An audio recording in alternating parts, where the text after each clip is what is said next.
골관절염은 한마디로 얘기해서 뼈죠. 관절, 골과 관절에 생기는 염증을 골관절염이라고 합니다.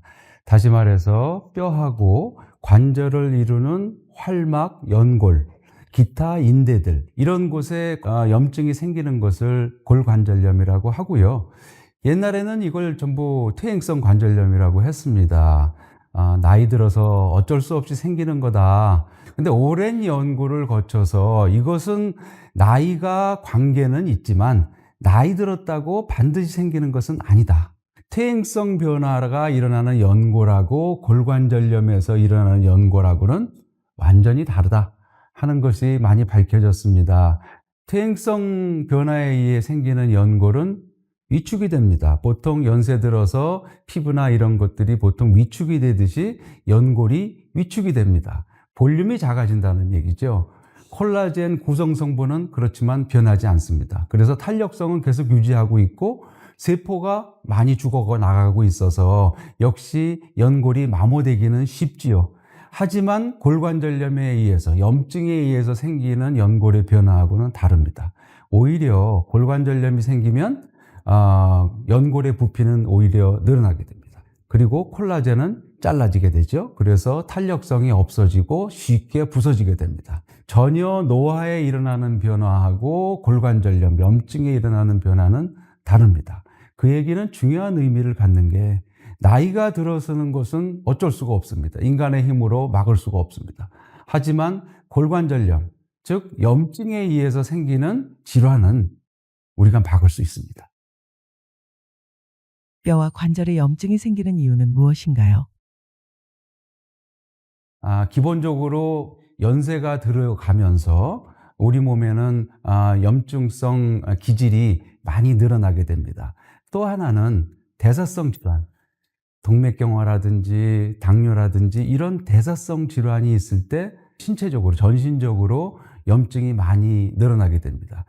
그 늘어난 배경에서 관절 안에 불안정성이 생기거나 대부분에 많이 생기는 거는 관절의 반월상 연골이라든지 이런 것이 외상을 받았을 때 많이 생깁니다. 또 염증이 많이 반복이 되면은 관절액이 많이 늘어나게 됩니다. 이런 것들이 자꾸 반복이 되면은 연골 손상이 심하게 됩니다. 특히 여러분들한테 이 기회에 좀 알려드리고 싶은 거는 반월상, 관절 안에 있는 반월상 연골이 의외로 많이 찢어집니다. 반월상 연골은 신경이 없어요. 그래서 환자분들은 대개 끊어졌을 때 잠깐 아프다가 2, 3일 지나면 뭐 어떤 방법을 하든 뭐 쉬든지 주사를 맞든지 이렇게 해서 나아집니다. 그런 다음에 이게 점점 관절 연골이 망가지게 되는 것이죠. 그래서 점차적으로 연골이 망가지면 관절의 기능을 소실하게 됩니다. 뼈와 관절에 염증이 생기면 어떤 문제가 생기나요?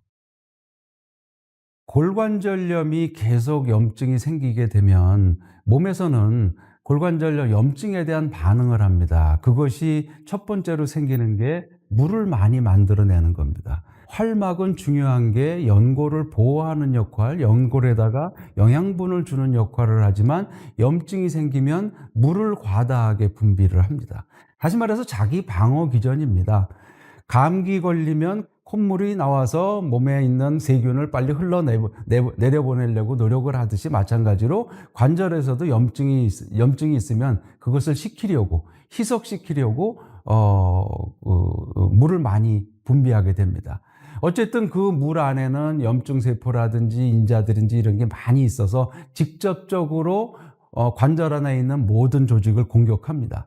뼈도 공격하고요, 활막 자체도 공격하고 마지막으로 중요한 거는 연골을 공격하게 됩니다. 뼈나 활막이 공격을 받을 때는 대개는 가역적입니다. 그 말은 다시 재생하든지 회복이 될 수 있다는 것이죠. 그런데 연골이 공격을 받아서 파괴되기 시작하면 그것은 회복이 안 됩니다. 다시 말해서 비가역적이라는 말씀이죠.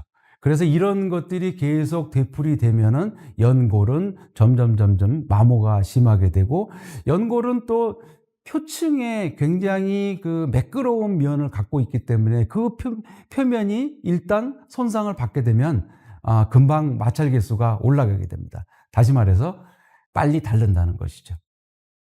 류마티스 관절염과 골관절염의 차이는 무엇인가요?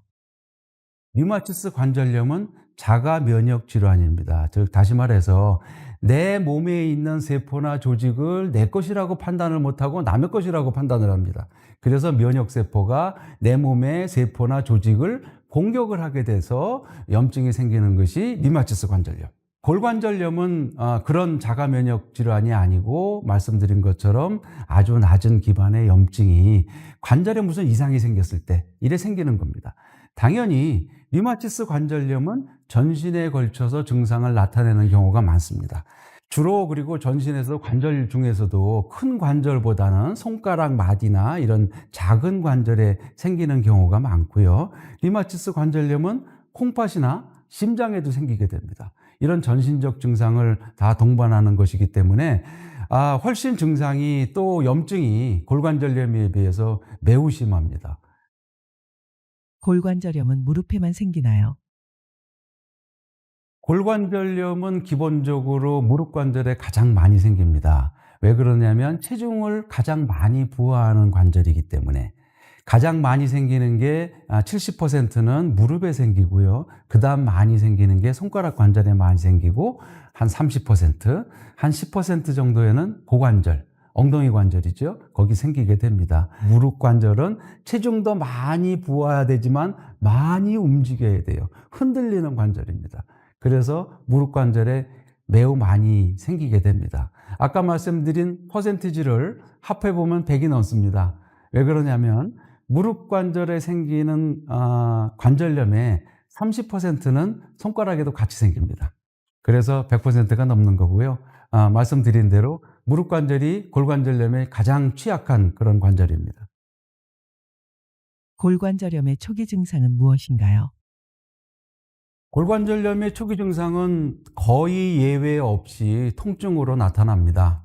그와 함께 관절의 부종, 관절이 부을 수 있죠.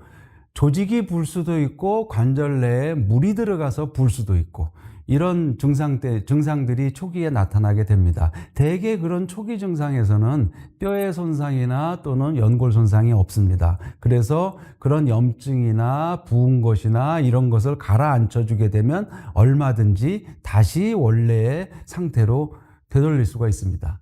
하지만 연골이 마모가 되거나 또는 뼈에 괴사가 생기거나 이런 조직적으로 이상이 생기면 그때부터는 다시 돌이키기는 매우 어렵습니다. 그때부터는 잘 관리를 하시는 것이지요.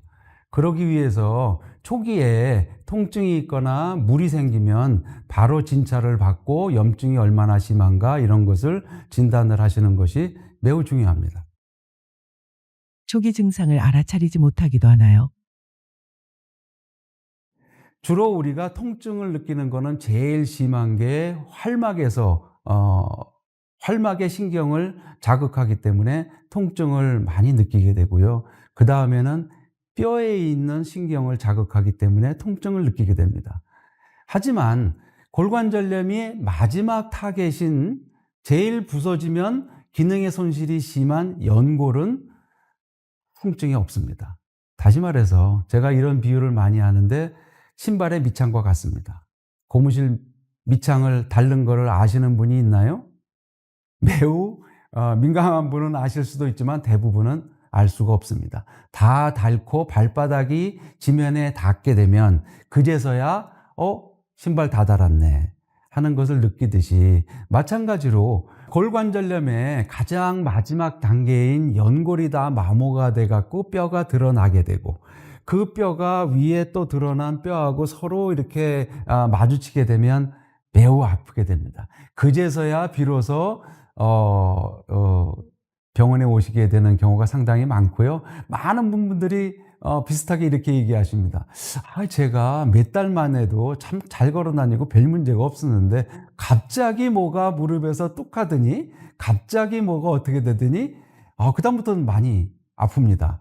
약을 먹어도 잘 안 낫습니다. 이런 얘기를 많이 하는데 그때 엑스레이를 찍어보면 거의 연골은 다 닳아서 뼈하고 뼈가 이렇게 붙어 있는 걸 보고 제가 웃으면서 이거 못해도 한 5년은 됐습니다 하는 말씀을 드리고는 합니다. 그럴 정도로 이 연골에 통증이 느껴지지 않는다는 것, 연골에 신경이 없어서 통증을 느끼지 못한다는 것은 매우 중요하기 때문에 사전에 미리미리 검사를 하는 것이 좋습니다.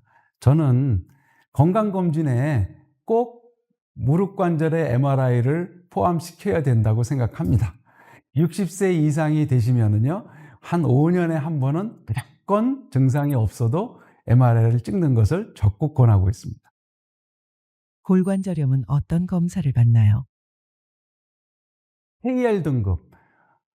그거는 이 엑스레이를 보고 가장 편안하게 진단할 수 있는 그런 이 진단 방법입니다. 그래서 0은 정상이고요. 세 가지의 변화를 봅니다. 첫 번째로 골극이 얼마나 생겼느냐, 뼈의 돌기, 골극이 얼마나 생겼느냐, 두 번째로는 관절 간격이 얼마나 좁아졌느냐, 이런 변화를 갖고 판단을 하는데 0은 정상이고 1은 변화가 있는 것 같다 할 때 1입니다. 확실하게 골극이 만들어지면 저희가 2등급이라고 하고 있고요. 그 골극은 골관절염이 생겼을 때 가장 먼저 생겨나는 그런 소견입니다. 관절 간격이 좁아들기 시작하면 서서히 좁아들어서 반이 넘지 않으면 3등급이라고 얘기합니다. 그 관절 간격이 더욱 좁아져서 2분의 1 이하로 내려가거나 뼈하고 뼈가 이렇게 서로 맞닥뜨리거나 그러면은 4등급이라고 그래서 가장 낮은 등급을 줍니다. 하지만 꼭 알아두셔야 되는 것은 그 KL 등급이 여러 사람을 한꺼번에 진단을 하기 위해서 만들어졌기 때문에 편안하긴 하지만 정확지 않다는 거죠. 엑스레이를 어떻게 찍느냐에 따라서, 무릎의 자세를 어떻게 하느냐에 따라서 KL 등급은 많이 달라집니다. 대개 저희는 정확도를 한 30%라고 보고 있습니다. 그럴 때 초음파를 사용하게 됩니다. 초음파는 무릎 안에 삼출액이, 관절액이 얼마나 많이 있느냐를 진단해내는데 아주 편리하고 간단하고 저렴한 그런 방법입니다. 그래서 관절액이 있으면 바로 치료를 임하게 되고요. 그 관절 간격이 좁아져서 연골이 상하거나 반월상 연골이 찢어진 것 같은 게 의심이 되면 이거는 MRI를 찍으셔야 됩니다. 많은 경우에 초음파로 대체하는 경우도 있지만 초음파는 관절 내를 진단하기 위해서는 매우 많은 경험을 필요로 합니다. 쉽지 않습니다. 정확도가 매우 낮습니다. 그래서 그런 것이 의심이 되면 MRI를 찍어야 되고요. MRI의 그 연골에 대한 정확도는 거의 저희가 90% 이상이라고 얘기를 하고 있습니다. 물론 정확하지만 10명 중에 1명은 그래도 틀립니다. 하지만 현재 우리가 비침습적으로 환자한테 어떤 이 침습을 가하지 않고 진단을 할 수 있는 가장 정확한 방법이 MRI이기 때문에 특히 60세 이상이 되면 관절 손상이 매우 많습니다. 그래서 증상이 조금이라도 있거나 아니면 건강의 예방 차원에서라도 MRI를 찍을 수 있다고 생각을 합니다.